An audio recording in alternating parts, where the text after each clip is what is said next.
All right, everybody, I'm Logan Alec. I'm a CPA. This is my stimulus update for Wednesday, May 6th. Wanted to get this out earlier for y'all, but I just got back from taking my kid to the doctor, so it's a little delayed. And of course, I already released a video this morning about the breaking news that the IRS issued official guidance on how those who received stimulus payments who were not eligible for them, for example, if you're incarcerated or dead, how you or your spouse or whoever ended up with your check should return that stimulus to the IRS. Okay? So check out that video. I give my take there along with the IRS instructions. Now, like I mentioned before, we could see the Democratic proposal for CARES 2 in a matter of days. We obviously haven't seen it yet, but we should see it any day now, right? And I fully expect that it will be a Democratic grab bag. I know we're going to see state and local assistance in there, likely some additional funding for small businesses, likely funding for coronavirus testing, making that more widespread. And I wouldn't be surprised at all if the Democrats propose in CARES 2 more direct assistance to the people, whether that's rent and mortgage cancellation, enhanced unemployment provisions, and quite possibly a proposal for more direct cash payments, more stimulus payments. Democrats are going to ask for a lot because they know that they will get resistance, okay?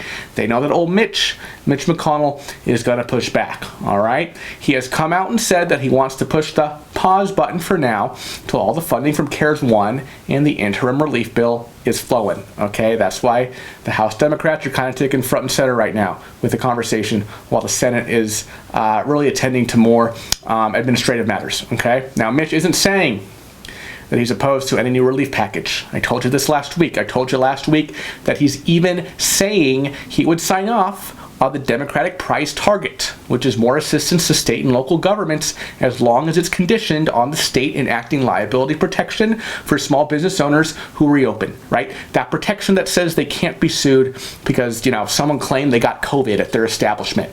He wants that protection for hospitals and other healthcare providers as well, in addition to just general small businesses and large businesses.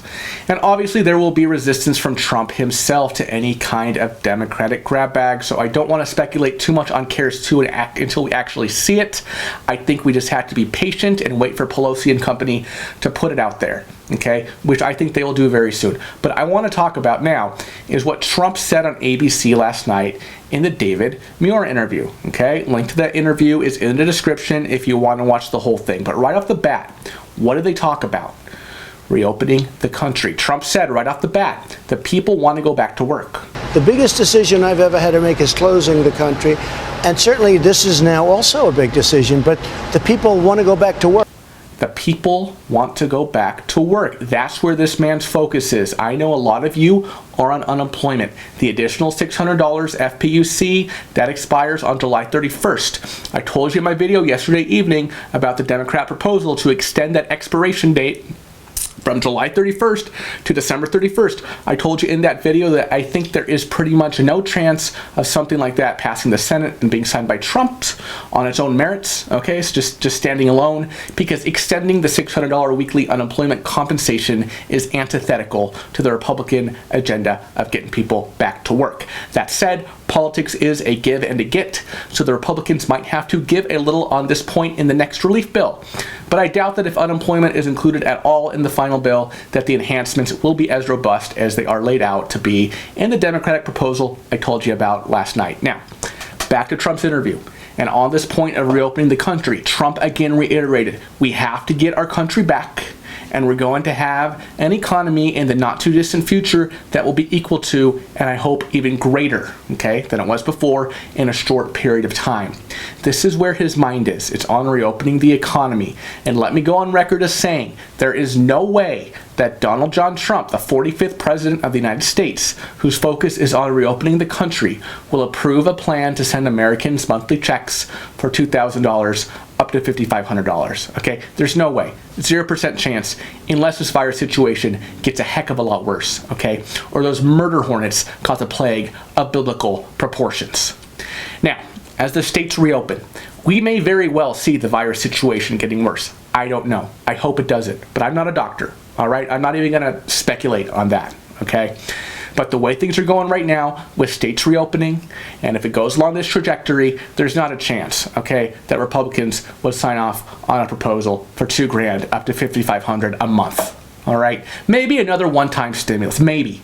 And I think that's even that a lot for Republicans in Congress, okay? But 0% chance with the current trajectory of states reopening that they sign off to monthly checks to the tune of $2,000 plus a month. Look, we're all grown-ups here, okay? And I don't think I look like Mother Goose to you, right? So I'm not going to tell you fairy tales, okay? I'm not going to put out constant video about the next stimulus check, okay? I'm not going to pretend like I'm some populist hero saying, yeah, we need $2,000 a month, okay? I'm just some CPA, right? Here to tell you facts, and yes, my opinion, but an opinion that's grounded in facts and logic, not sensationalism, okay? Going back to Trump's interview on ABC last night, he appears willing to accept the trade-off to some degree between loss of American lives and the country opening back up. David asked him, how many deaths and how much suffering are you willing to accept to get back where you want to be? Trump simply said, yeah, well, there could be some deaths, right? And immediately he went to this. He said, with the lockdown, people are unemployed and many are depressed and turning to drugs and in extreme cases, suicide. So he was kind of positioning reopening the country as, you know, we're actually going to save lives, right? Or at least the lives of those who otherwise would turn to drugs and suicide who are depressed. We have to get our country back. You know, people are dying the other way too. When you look at what's happened with drugs, it goes up. When you look at suicides, I mean, take a look at what's going on. People are a little bit of mental gymnastics there, okay? But speaking of which, if you are having a rough time right now, and this is not a sponsorship thing at all, that these people don't even know I exist, okay? But if you're having a rough time, and I'm not associated with these folks at all, I just heard about it, I thought it was cool. If you're having a rough time, you can text HOME, that's HOME, to 741-741, okay? You'll get a couple automated messages, and then you'll be connected to a real crisis counselor, all right? This is not a medical doctor. It's a trained volunteer, so just view them as someone to talk to, not someone who can offer medical advice or diagnose mental health issues or anything like that, all right? Okay, now, on that note of Trump being willing to accept some loss of life as the country reopens, on that note, some people justifiably thought yesterday, based on some remarks, that the coronavirus task force would be shut down. But this morning, Trump tweeted, and I quote, "The task force will continue on indefinitely with its focus on safety and opening up our country again." And this is that balance, right? That shift that I'm talking about, with all cues pointing to Trump being willing to accept perhaps more people dying from corona if that's what it takes to reopen the economy, right? And I think this tweet right here is somewhat symbolic of that. Shifting the coronavirus task force from only being on mitigating the spread of COVID-19 to now the shift of focus to opening up the country again, right? Albeit safely. Also on Twitter yesterday, I mentioned this in yesterday evening's video, but just to reiterate, because I know not as many of you watch my evening videos, though you should, but on Twitter yesterday, Trump was talking about beefing up the meals and entertainment deduction, presumably how that needs to be expanded. Okay, he was also talking about eliminating the capital gains tax for a time. Now, these are things that you talk about when the economy is, you know, roaring and back in action, because you don't need to eliminate capital gains taxes if there ain't no capital gains, right?